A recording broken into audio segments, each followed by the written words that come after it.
In this episode, we'll break down one of the most underrated yet crucial topics for your videos: shot composition.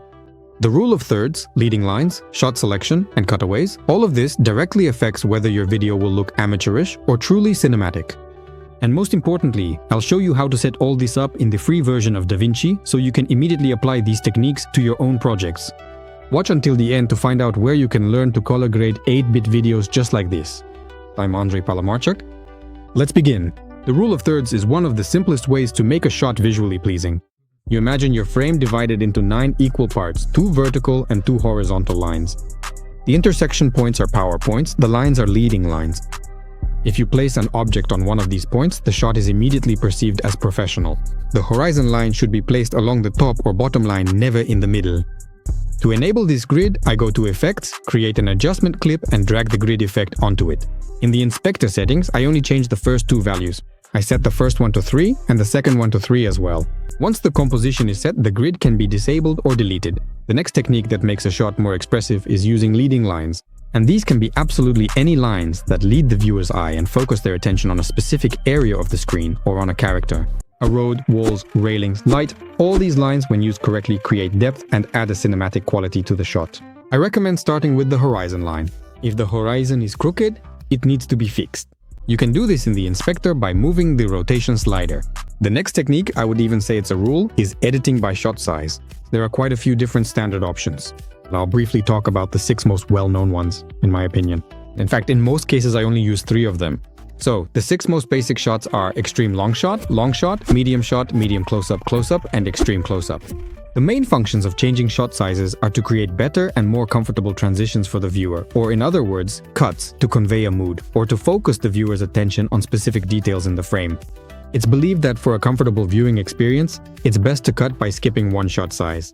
For example, transitioning from an extreme long shot to a medium shot creates a comfortable viewing experience and doesn't create a jarring image.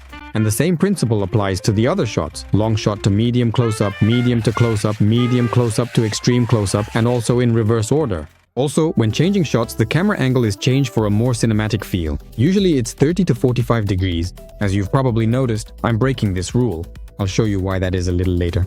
Also, this rule usually doesn't apply to an extreme close-up, whose main functions are to focus the viewer's attention on a specific detail in the frame and for cutaways. This whole breakdown by shot size can also be done in the free version of DaVinci, provided that the source files were shot in high resolution. To do this, in the Edit tab, I go to Effects, drag over an adjustment clip, apply a grid to it so that when changing shots, I can correctly position objects in the frame and cut the footage at the edit points. After that, I select the adjustment clip above the segment where the shot needs to be changed, go to the inspector, and set the required values to change the position. You can also use the transform tool right in the viewer. To do this, I select transform in the viewing modes. If the shot is static, you can add motion in just a couple of clicks, also using the built-in and free DaVinci tools. I show how to do this in this video right here. You can make a separate, full-fledged episode about shot sizes.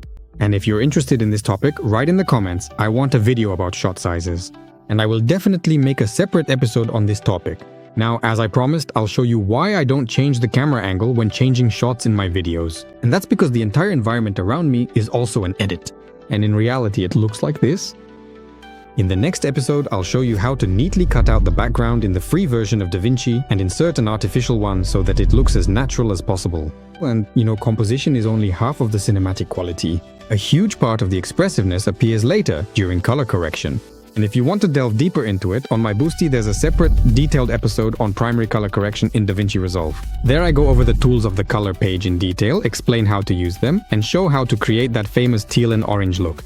Neatly, step by step, without any magic or presets. The link is in the description. I'll be glad to see you there.